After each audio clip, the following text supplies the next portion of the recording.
نحمده ونصلي على رسوله الكريم أما بعد فأعوذ بالله من الشيطان الرجيم بسم الله الرحمن الرحيم إنما يخشى الله من عباده العلماء وقال النبي صلى الله عليه وسلم إن العلماء ورثة الأنبياء وإن الأنبياء لم يورثوا دينارا ولا درهما وإنما ورثوا العلم فمن أخذه أخذ بحظ وافر أو كما قال صلى الله عليه وسلم یہ علم ہنر کا گہوارہ تاریخ کا وہ شہبارہ ہے ہر پھول یہاں ایک شعلہ ہے ہر سرو یہاں مینارہ ہے کوثر یہاں دب جاتے ہیں طوفان یہاں رک جاتے ہیں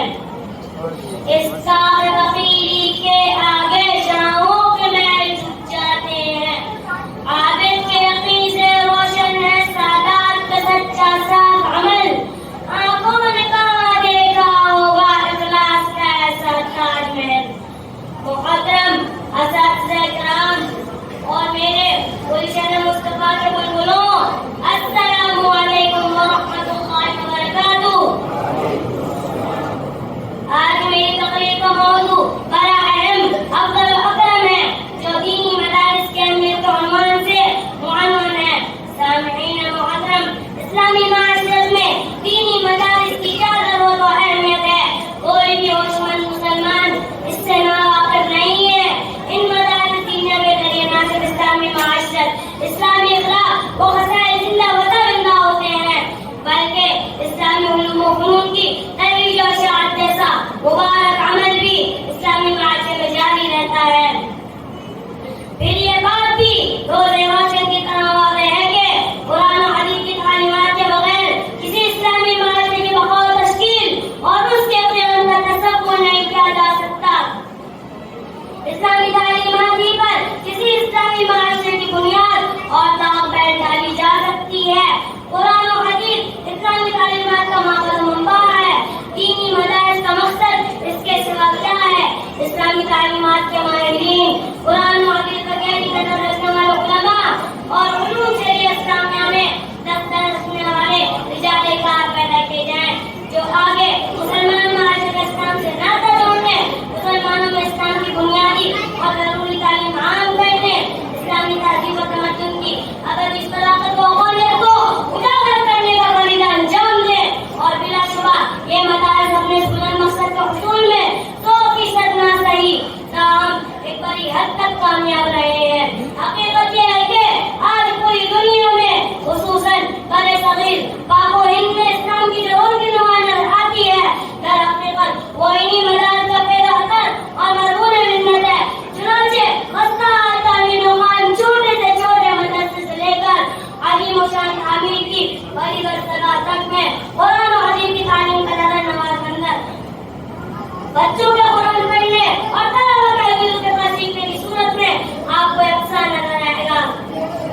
سامعین گرامی توجہ فرمائیں آج دینی مدارس کے خلاف پروپیگنڈا زور و شور پر ہے.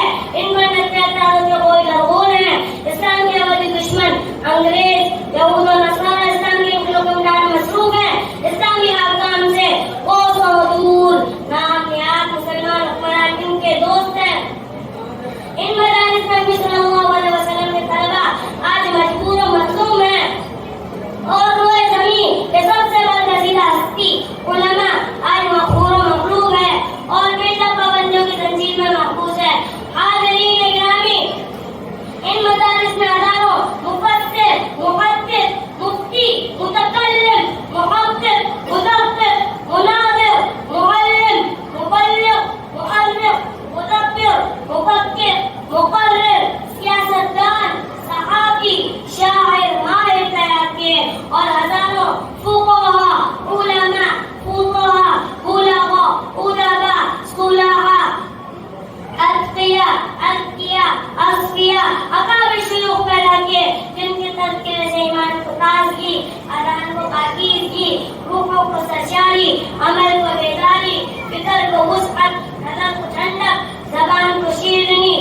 کو حلاوت، عقیدت کو پختگی اور امن کو شائستگی کی دولت نصیب ہوتی ہے۔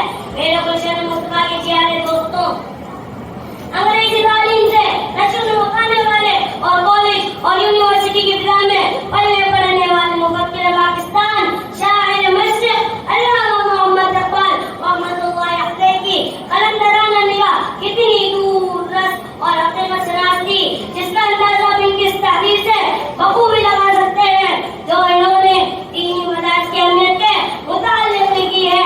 فرمایا، ان مکتبوں کو اسی حالت میں رہنے دو، غریب مسلمانوں کے بچوں کو انہی مدارس میں پڑھنے دو۔ اگر یہ ملا اور درویش نہ رہے تو جانتے ہو کیا ہوگا؟ جو کچھ ہوگا میں اسے اپنی آنکھوں سے دیکھ آیا ہوں۔ اگر ہندوستانی مسلمان ان مدرسوں کا اثر سے محروم ہو گئے تو بالکل اسی طرح ہوگا جس طرح اندلس میں مسلمانوں کی 800 برس کی حکومت کے باوجود آج مناتے اور قرطبہ کے خنجرات اور الحمرا کے نشانات کے سوا اسلام کے پیروں اور اسلامی تہذیب کے اثر کا کوئی نقش نہیں ملتا۔ ہندوستان میں بھی آگرہ کے تاج محل اور دلی کے لال قلعے کے سوا مسلمانوں کی 800 سالہ حکومت اور ان کی تہذیب کا کوئی نشان نہیں ملے گا۔ شیخ الاسلام مفتی محمد تقی عثمانی دامت برکاتہ نے لکھا ہے کہ کون نہیں جانتا کہ بغداد صدیوں تک علوم فنون کا مرکز رہا، لیکن آج اسلام دشمن عناصر نے اپنی سازشوں سے وہاں کے تمام دینی مدارس کو اسکولوں اور کالجوں میں تبدیل کر دیا ہے، جہاں اب مخلوط تعلیم رائج ہے۔ مرد عورتیں ایک ساتھ زیر تعلیم ہے۔ ان کے اساتذہ کو دیکھ کر یہ پتہ چلانا مشکل ہوتا ہے کہ عالم کو خدا یہ مسلمان بھی ہے یا نہیں۔ سامعین گرامی، یہ ہزاروں مدرسے اور ان میں پڑھنے پڑھانے والے لاکھوں اساتذہ کرام اور طلبا درحقیقت اسلام کے چوکیدار ہیں، لہذا ان مدرسوں کے پشتیوان بنے۔ میں تمام حکمرانوں اور عوام کو ان اشعار کے ذریعے دعوت کر دیتا ہوں۔ رشتہ دیوار ادھر تیرا بھی ہے میرا بھی ہے، مت گرا اس کو یہ گھر تیرا بھی ہے میرا بھی ہے۔ کیوں ہم لڑے آپس میں ایک سنگ مل کر، اس میں نقصان سفر تیرا بھی ہے میرا بھی ہے۔ کل بات ہے جس کو سیاست کی صرف، اس میں ایک نور نظر تیرا بھی ہے میرا بھی ہے۔ وما علینا الا البلاغ المبین۔